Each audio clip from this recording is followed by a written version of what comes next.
is the Blessed One. Blessed is the giver of blessings. Blessed in this moment now and every now to come. Blessed is the Blessed One. Blessed is the giver of blessing. Blessed in this moment now and every now to come. Come all of you.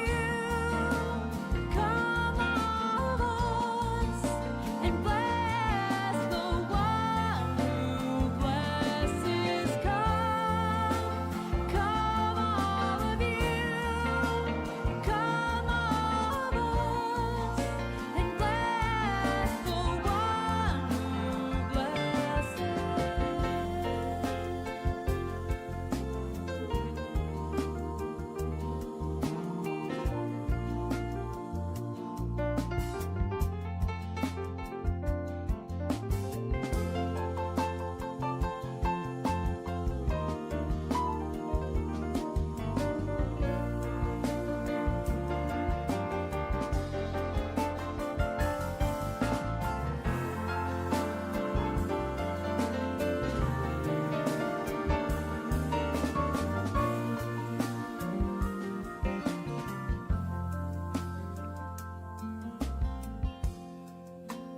Baruch Hu et Adonai HaMevorach.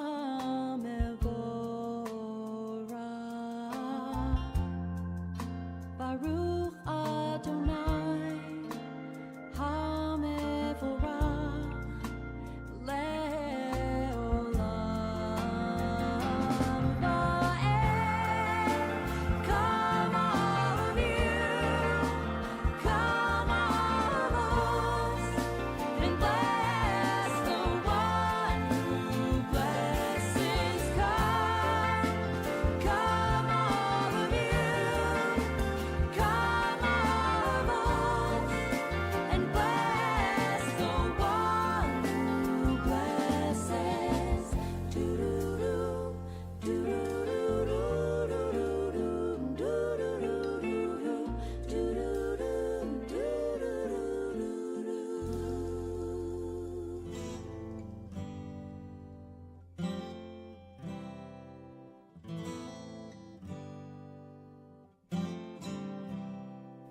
Am I awake?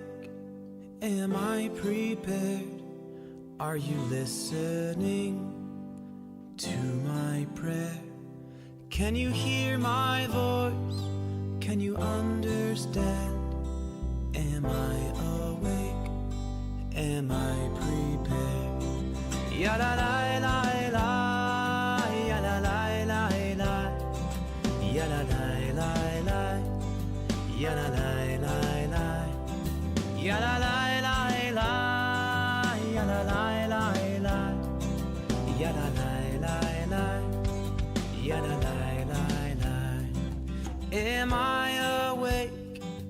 Am I prepared? Are you listening to my prayer? Can you hear my voice? Can you understand? Am I awake? Am I prepared? Ya la la la la, ya la la la la, ya la la la la, ya la la la la, ya la la la la, ya la la la la, ya la la la la, ya la la la la.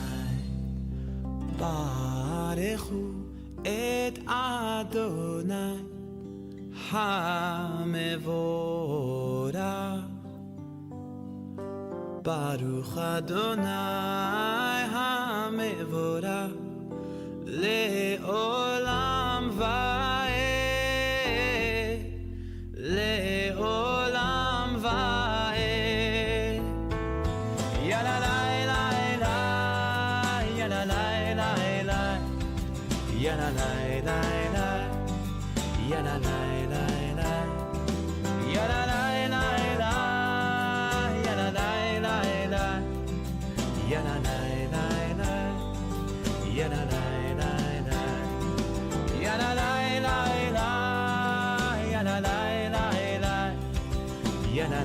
ya la la la la, ya la la la la, ya la la la la, ya la la la la, ya la la la la.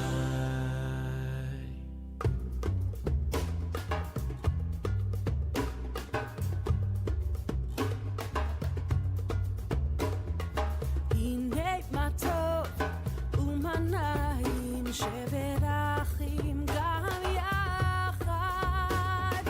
הנה מה טוב ומה נעים שבר אחים גם יחד. הנה מה טוב ומה נעים שבר אחים גם יחד. הנה מה טוב ומה נעים שבר אחים גם יחד. How good it is, how sweet it is, to be together on this day. How good it is, how sweet it is, to be together on this day. הנה מה טוב ומה נעים שבר אחים גם יחד. הנה מה טוב ומה נעים שבר אחים גם יחד. שלום עליכם, סלאם עליכום.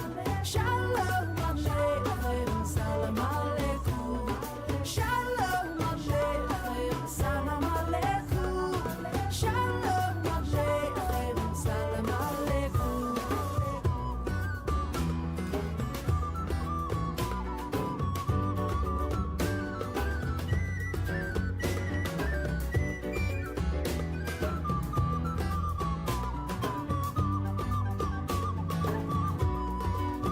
How good it is, how sweet it is, to be together on this day. How good it is, how sweet it is, to be together on this day. הנה מה טוב ומה נעים שבר אחים גם יחד. הנה מה טוב ומה נעים שבר אחים גם יחד.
Please be seated. Shir lamalot esainai heharim mehayin yavo Ezri me'im Adonai Ose shamayim va'aretz Hayiten lamot raglecha Al yanum shomrecha Hine lo yanum velo yishan Shomer Yisrael Adonai Shomrecha Adonai Tzilcha Al Yad Yaminecha Yomam HaShemesh Velo Yakeka Ve'areach Balayla Adonai Yishmorcha Mikora Yishmor et nafshecha Adonai Yishmor tzircha uvoecha Me'ata ve'ad olam Me'ata ve'ad olam.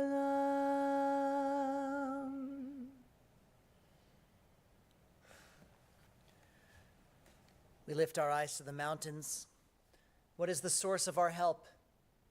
We know that our help comes from Adonai, our God, maker of heaven and earth. God will not let our foot give way.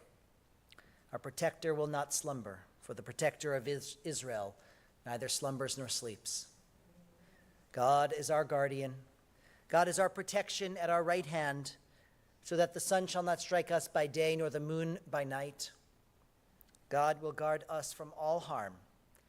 God will guard our souls, our going out and our coming in, now and forever. Amen. God, we ask that you especially be with all of us, this entire gathering today here at Temple Israel. Temple Israel was Joanne's and the family's home, is Joanne's and the family's home for decades now.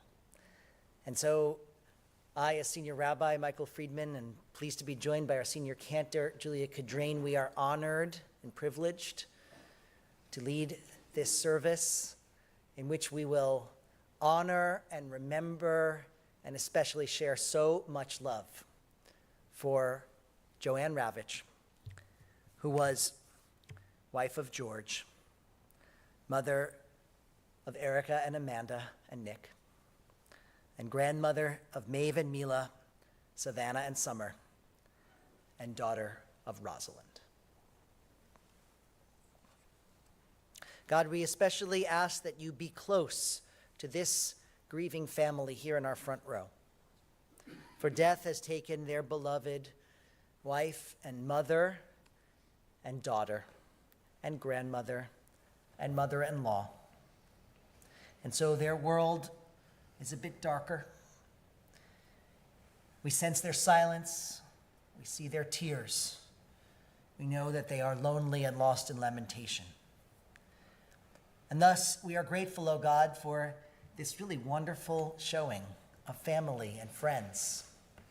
Joanne spread so much love during the 66 years of her life, and now you are all repaying it in some small measure by being here to remember her and to be with her beloved family today. So God, for Joanne's love that brought us together during her life and which brings us together now, for her companionship that we shared along the path of life, for the many wonderful memories that we carry today, and for the incredible gifts of Joanne's heart and mind that brought us joy and happiness. All of these we give thanks to you, God. The 23rd Psalm.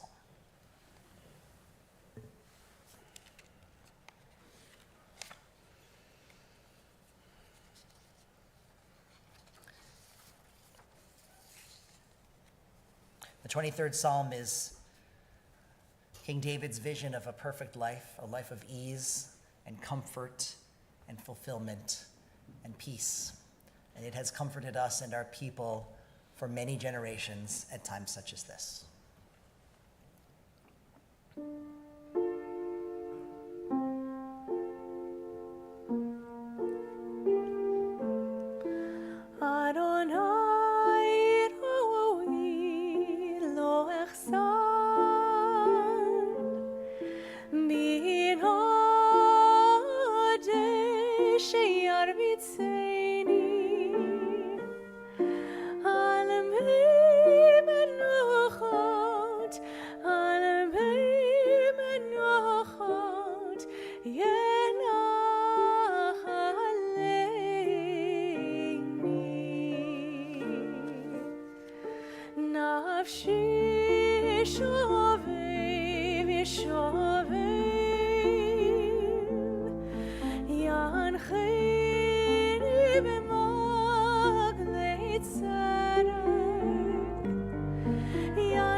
God is my shepherd, I shall lack for nothing.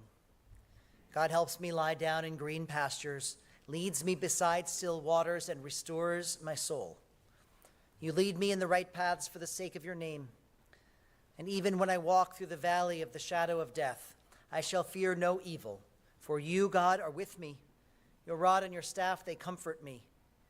You have set a table before me in the presence of my enemies. You have anointed my head with oil, and my cup overflows. Surely goodness and mercy shall follow me all the days of my life, and I shall dwell in the house of God forever. Amen.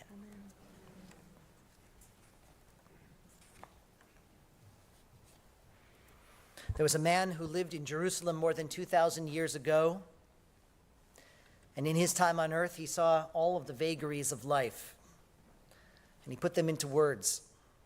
that had been passed down to us. His name was Ecclesiastes, or in Hebrew, Kohelet.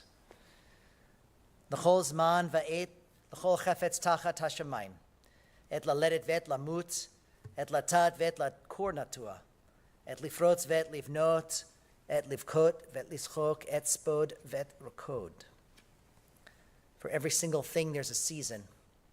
There's a time for every experience under heaven, a time to be born and a time to die, a time to plant and a time to uproot, a time to tear down and a time to build up, a time to weep and a time to laugh, a time to grieve and a time to dance, a time to throw stones and a time to gather stones, a time to embrace and a time to refrain from embracing, a time to seek and a time to lose, a time to keep and a time to discard, a time to tear and a time to sow, a time to keep silent and a time to speak. And so speak on this summer afternoon, we shall, of our beloved Joanne Ravich.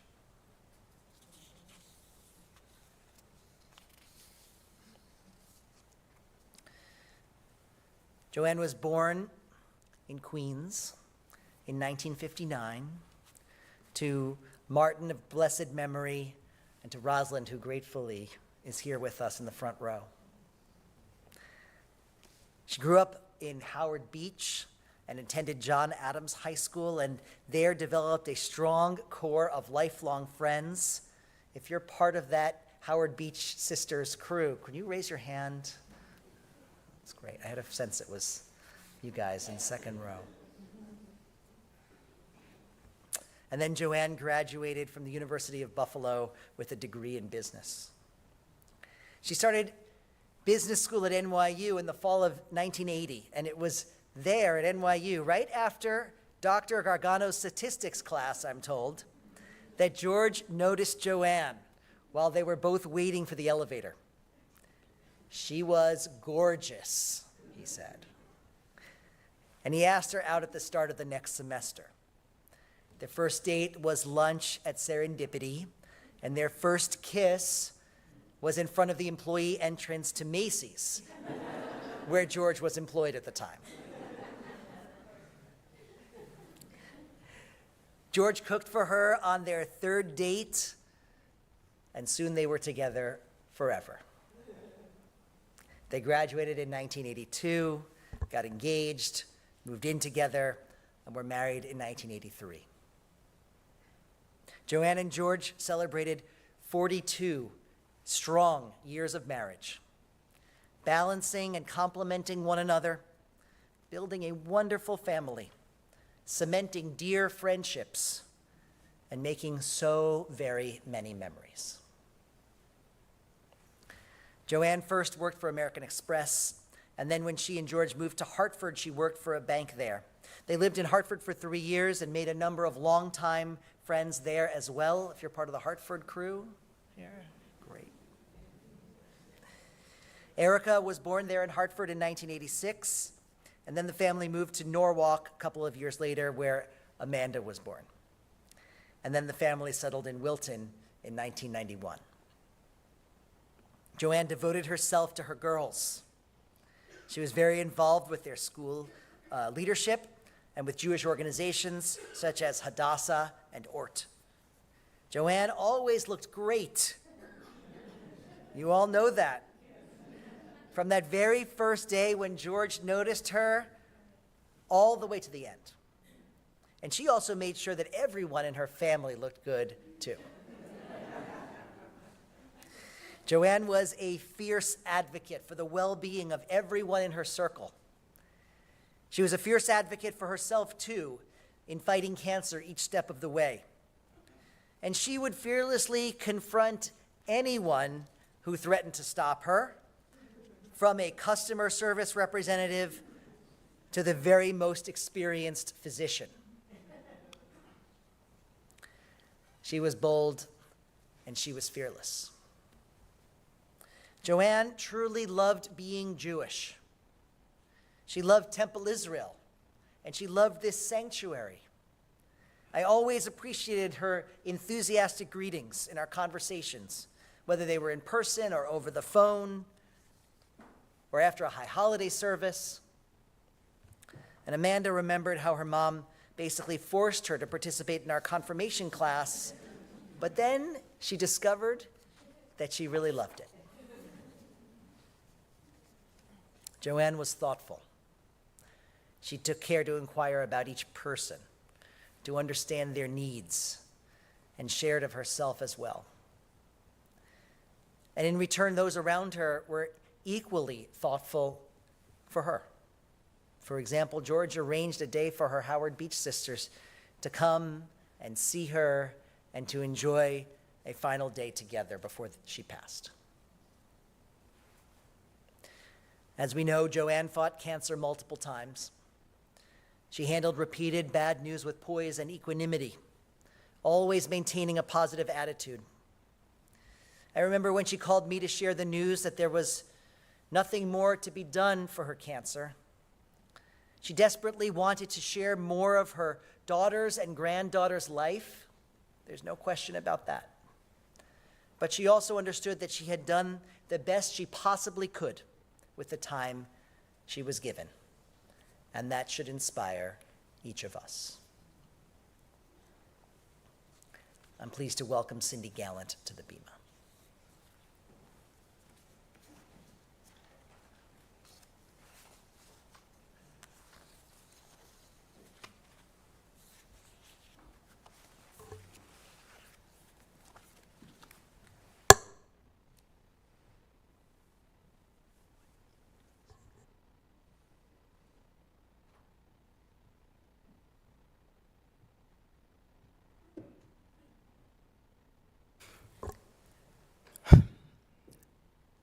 I'm here on behalf of the Howard Beach sisters because I'm probably the loudest of the crew. So I got this honor. Let me give you a little insight to Joanne before I tell you what we wrote. You go back to high school days, and the worst part of the high school is that cafeteria, where to sit. If you're in the popular group, you found your table, you're okay. You have your friends. But the poor kid who is looking for a place to sit, who has the acne and the weird hair and the purple shoes, and they don't know where to sit, not only Joanne would buy them lunch, but have them sit right next to her. She was so good and so caring. So let me read to you about Jo. A class act, our soul sister. The HB crew have been best of friends for over 50 years. We are a group of 5, and we are bonded for life. Joanne was the oldest by only 2 months, and we reminded her every day about being the oldest. She was also the most vain and... Sorry, guys, sorry. She was also the most vain and conservative, so when we took a girls' trip together, we always made sure that Joanne got her own bathroom, and the 4 of us would have to share the other. Joanne was always a class act and had so many wonderful qualities. She was charming, warm, kind, so pretty, slightly athletic, bright, sweet, trustworthy, genuine, generous, caring, thoughtful, and loving, and the list goes on and on. She was a true fighter, a warrior, always having her game face on while taking on this difficult battle. No complaining, just maybe about her hair. She only wanted to know about everyone else and their families. She fought so hard over the past couple of years, and especially towards the end. She had a genuine appetite for life that was so clear to those around her. She always left a positive impression on those that knew her well and always to new acquaintances. Joanne loved to have fun and enjoyed working, reading, shopping, life, and of course her family. She so clearly had a deep devotion to her family, which was evident in all she did. And she adored her George and her 2 daughters, her 4 granddaughters, and her dear mom, Roz. She knew that her biggest win ever was meeting George over 40 years ago. They had a magical connection and devotion to each other and was a sight to behold. and an inspiration to every couple who knew them. So much of Jo's strength and courage was because of her George, her loving children and grandchildren, Erica, Amanda, Nick, Maeve, Mila, Savannah, and Summer. She was so proud of all of you. Joanne left this earth with a smile on her face, the knowledge that she was loved and the satisfaction of having incredible achievements in life. Her greatest achievement was that of creating a devoted, loving family, along with the affection and admiration of so many dear friends over the years. Friends from Wilton, Buffalo, Anawana, and of course, her HB crew. May our dear friend Joanne rest peacefully and comfortably now and forever, and may her memory be a blessing. We will miss you and love you forever. We love you, JoJo.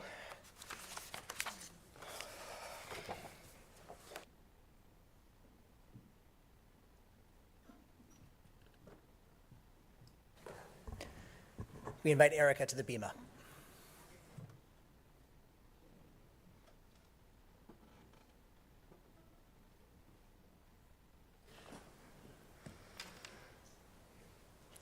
Thank you all for being here today. You all mean so much to my family and, of course, to my mom, Joanne.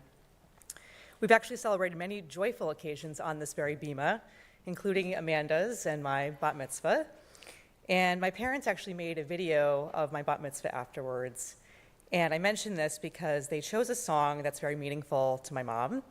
And it was the image of me walking up on this bima to the song When You Believe by Whitney Houston and Mariah Carey. Many years later, when she got sick, my mom told me that that song actually became her source of strength. And it was something that she would listen to repeatedly to get strength during her illness. It inspired her when she needed hope most. And the lyrics are very fitting. There can be miracles when you believe. Though hope is frail, it's hard to kill. Who knows what miracles you can achieve when you believe? Somehow you will. You will when you believe. On the day she passed, I played it for her. She couldn't say much, but I knew she heard it. And if you don't know the song, I do hope you play it this week in her honor. Whitney Houston somehow reminds me of my mom, which is an odd thing, because I don't think she would ever say that was like her favorite singer, but I remember and picture us in the car, her playing Whitney Houston's music like I'm Every Woman or I Will Always Love You, and I'm in the back seat, probably in my teenage years, or even the front seat, headed to the Westchester Mall. And those trips were a thing. I would beg her to go to Delia's and Abercrombie and Fitch and Limited Too.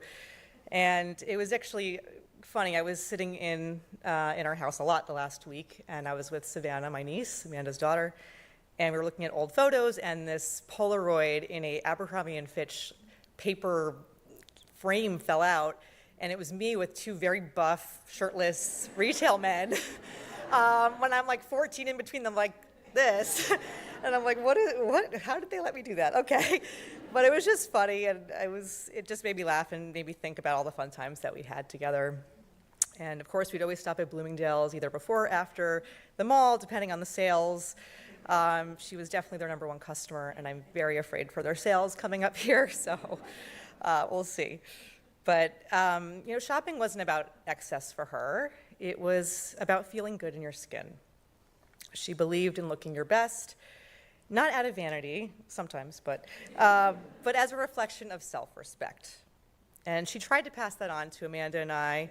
And while we didn't always embrace that motto, I don't have the energy every time like she does, or did.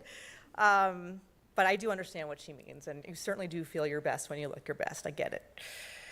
And her confidence really radiated. I know my dad loved that about her, how she was just always a happy, confident, beautiful person, and he really felt honored to have her by his side.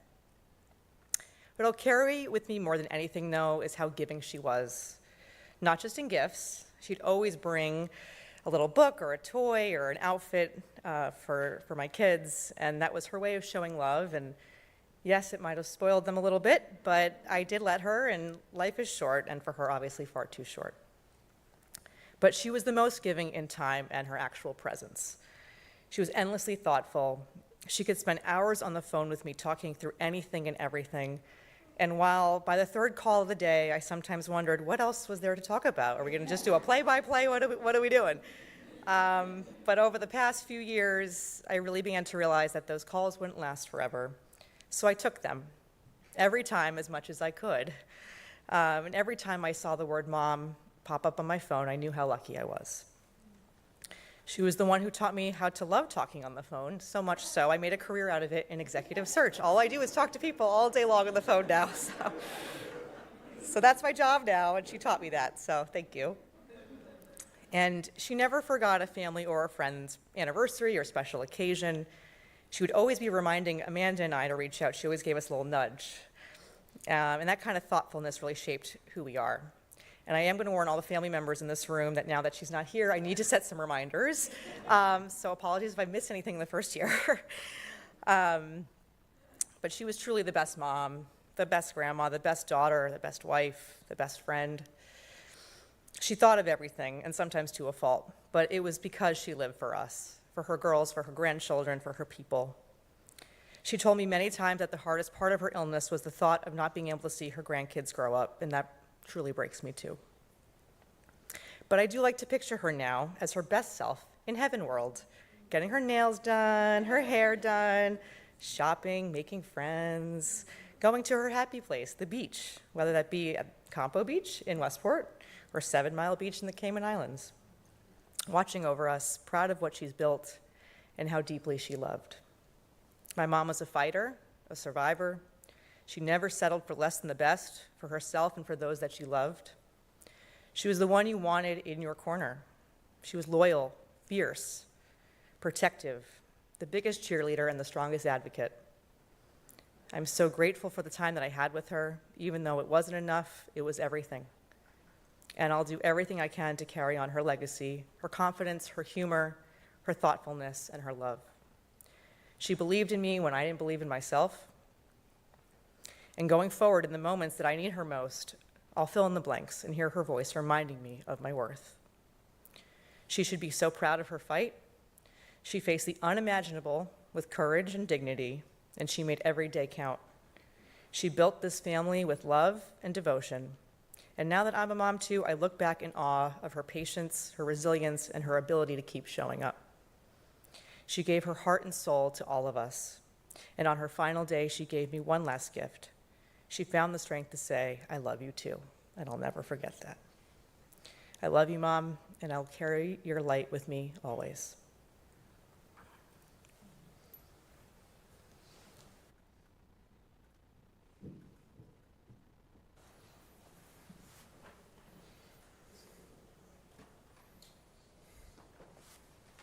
We welcome Amanda to the bema.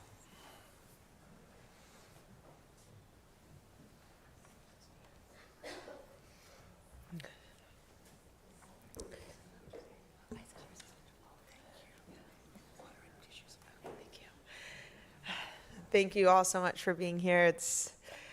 Can't tell you how much it means to us, and just embracing everyone before it just warms my heart and just makes me so happy to see everybody.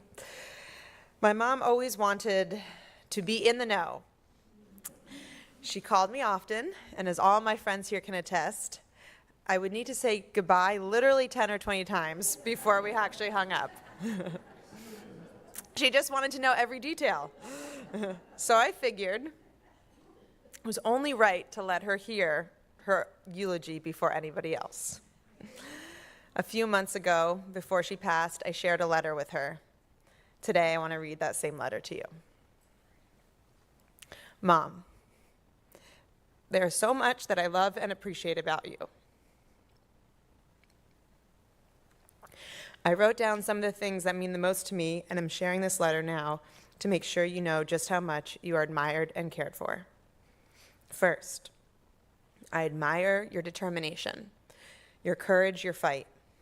When you want something, you go after it and get it. This makes you the absolute best advocate for yourself and your loved ones.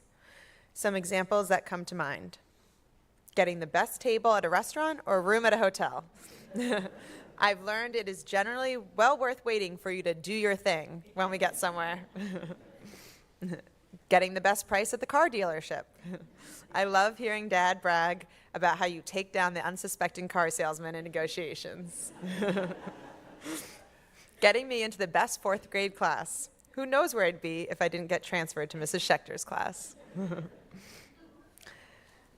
Getting the best care for your cancer and having the will and determination to fight for the past 24 years. You're a survivor through and through.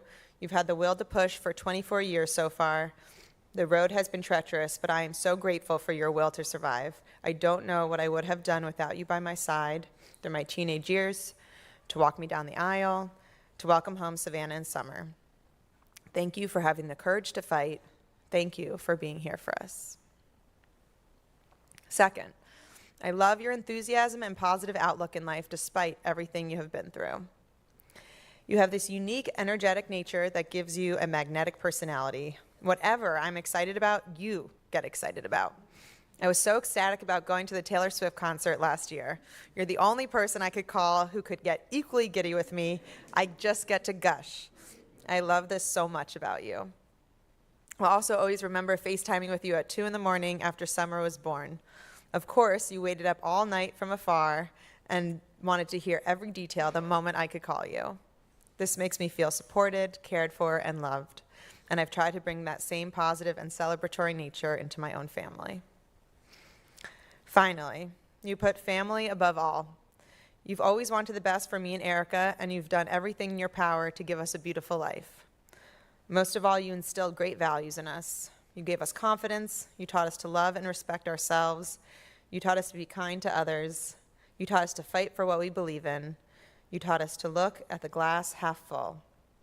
You taught us to hold on to friends dearly and to build community. You taught us how to work hard and play hard. You taught us that family is everything. Thank you for always being there for me, no matter what. You are always my first call, whether it's to get advice, share exciting news, or simply to chit-chat. I rely on your companionship in this way, and it is one of the harder things to come to grips with when thinking about the future. Throughout my life, whether over the phone or in person, I've had the comfort of knowing that I can always count on you for anything big or small, whether that was figuring out which college or law school to go to, or reminding me in my 20s that whites are warm and colors are cold. Whether it was sharing your natural birth experiences with me or buying my kids gorgeous clothes. Whether it was cheering me on during my soccer games as a kid or supporting me at work. Whether it was helping me pick out my clothes in middle school or helping me pick out my clothes in my 30s. She picked out this dress with me. Whatever it is, you are there. As my teacher, as my advocate, as my support system, as my strategic advisor, as my friend, as my soulmate, as my mom. Thank you for everything you are and everything you do. I love you more than words can say. Just know that you are loved, you are cherished, you are appreciated, you are strong, you are a survivor, and I am so proud to call you my mom. Love always, Amanda.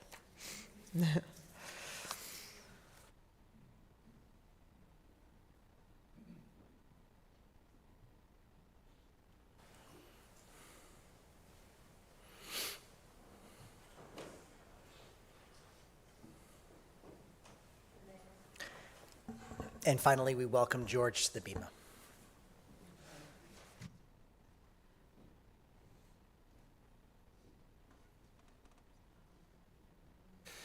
Only I'm dumb enough to go after Erica and Amanda. Thank you all for being here. How much can one person take? Those were the first words Joanne's oncologist said when we met her. She was referring to Joanne's first battle with cancer 23 years ago, and now a new fight ahead. With compassion in her voice, the doctor warned us this would be another hard road. She faced her first cancer with fierce determination, learning everything she could and seeking the best care from Wills-Eye in Philadelphia. She did the same the second time, researching, questioning, understanding every aspect of her diagnosis, seeking the best care available at MSK. In the end, she suffered so much pain, and it was so heartbreaking to witness.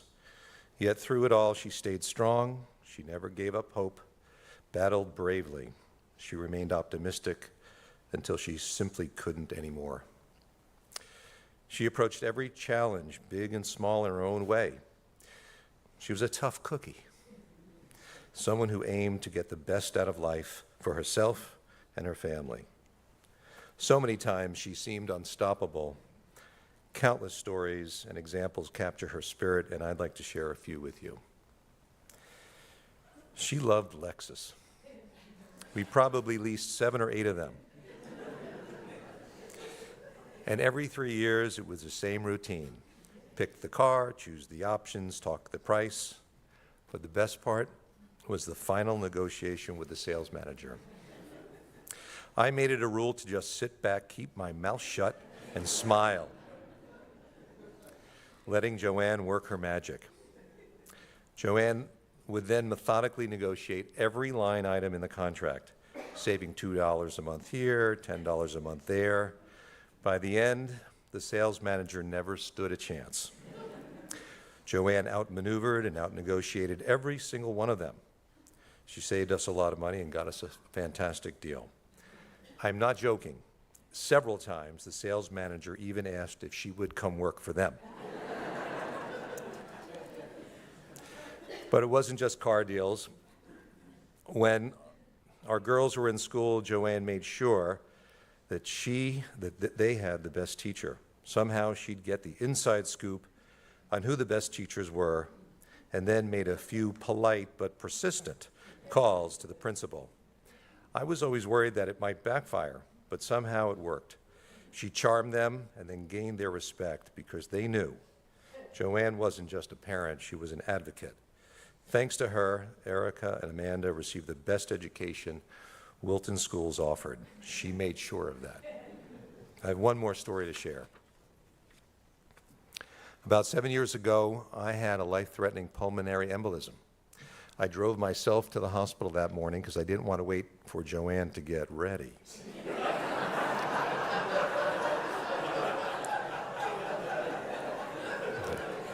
You obviously know what I mean. I went to the emergency room at Norwalk Hospital and eventually found myself talking to the doctor about my condition. Then Joanne arrived. And I have to tell you, when she walked into the room, I felt a huge sense of relief. Joanne was there. She was going to ask all the right questions, leave no stone unturned, and she was going to make sure I received the best care possible. And she did.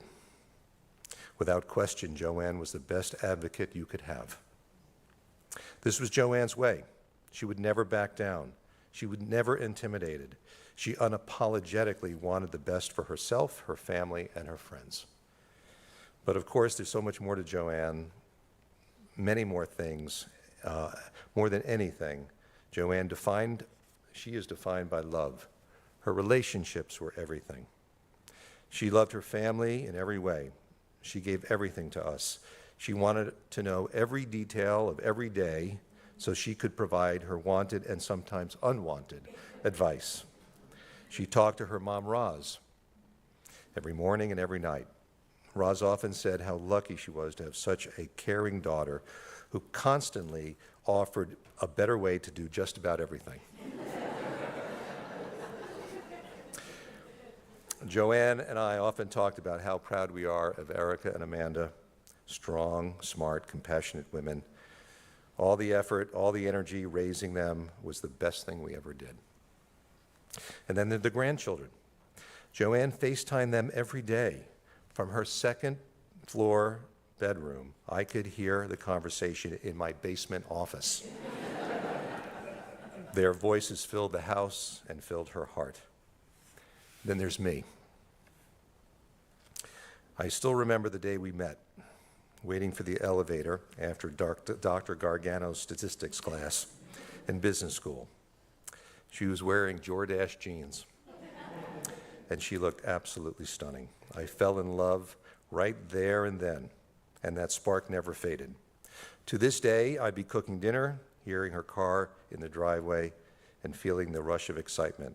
I watched her walk in and hoped dinner was just right because I wanted to impress her because she meant that much to me. We had a great life together. Over the past few months, we spent time looking at old photos of all the places we went and things we did. And both of us felt that we really had so many great times. We lived a great life. And finally, there are her friends. So many of them. Joanne loved her friends, from the HB crew to the Connecticut Circle and everyone in between. She remembered everyone's story, everyone's milestone. She was the one who checked in, offered help, shared joy, and showed up when it mattered most. She was a true loyal friend.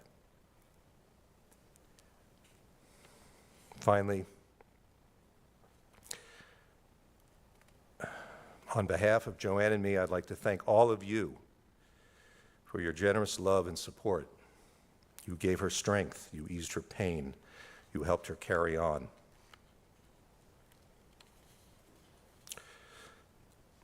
To my brother Steve, my sister Peggy, and brother-in-law Steve,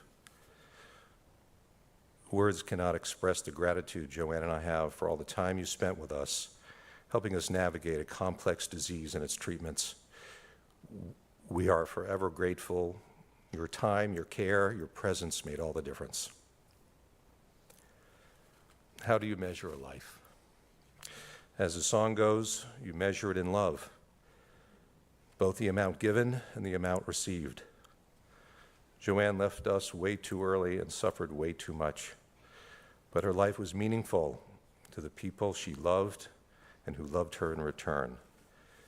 By any measure, she made the world a better place. May she rest in peace.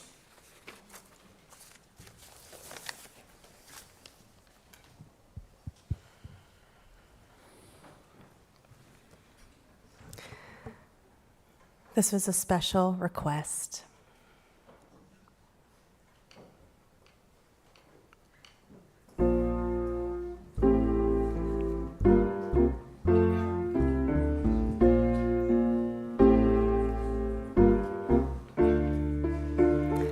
$525,600 minutes, 525,000 moments, so dear.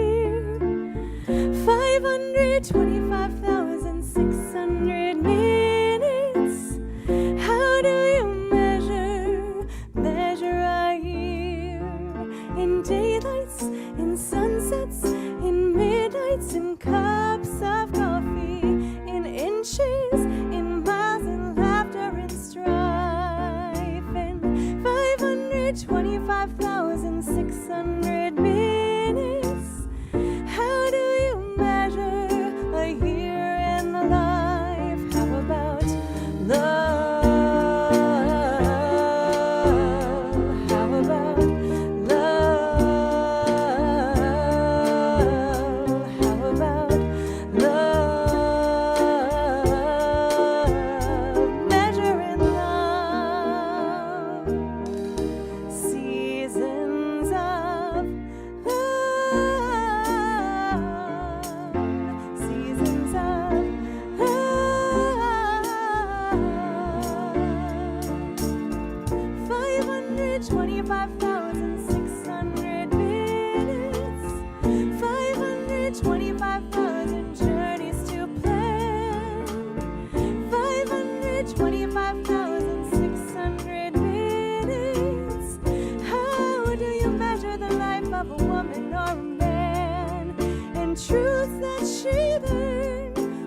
want to thank you all for such beautiful words and beautiful music. Joanne would have loved it.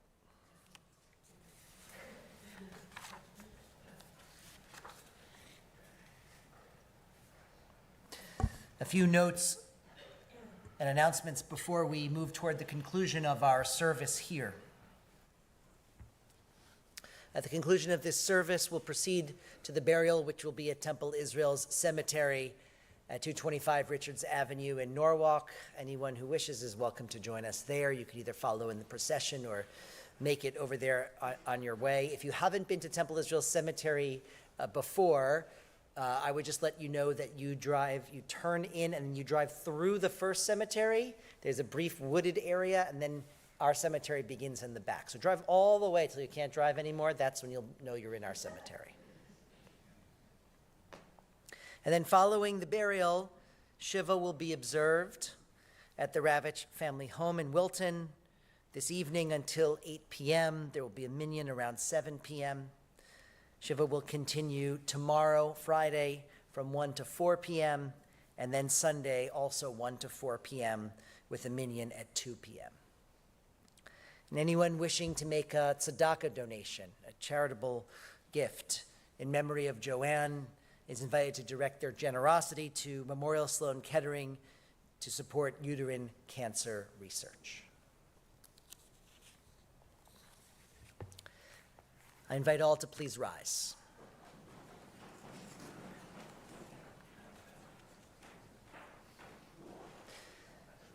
In Jewish tradition, we believe that there are two components to each human being.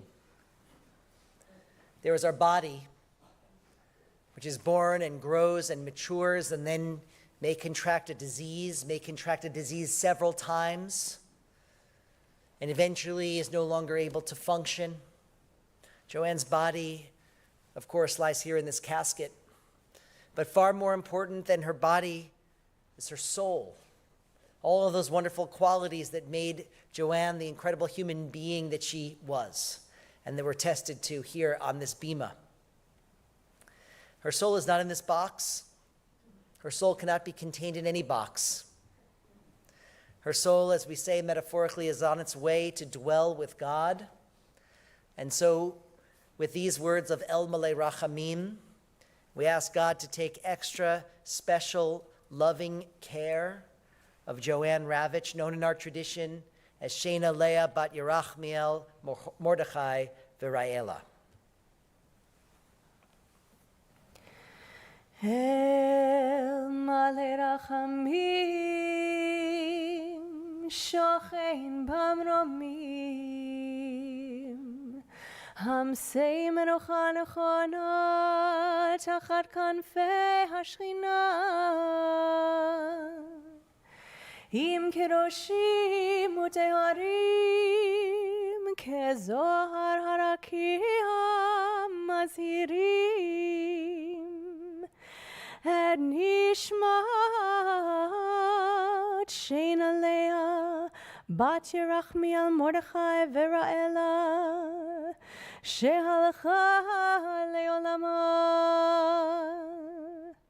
Ba'al Rachamim Yastireha Beseter Kenafav Lolamim V'yitzror b'yitzror hachayim et nishmata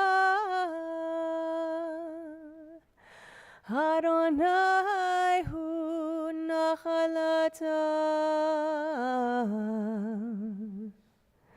V'tanuach meshalom Al mishkava Venomar Amen.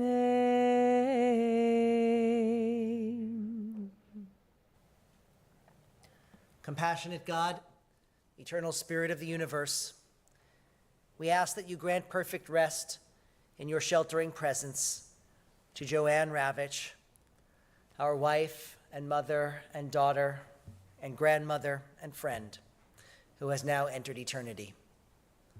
O God of mercy, let her find refuge in your eternal presence and in the shadow of your wings. Let her soul be bound up in the bond of everlasting life. God, you are indeed her inheritance. May she rest in peace. And we say together, Amen.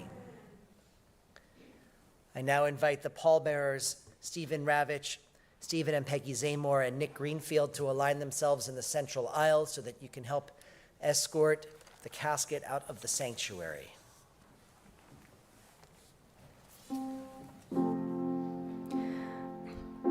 There can be miracles when you believe.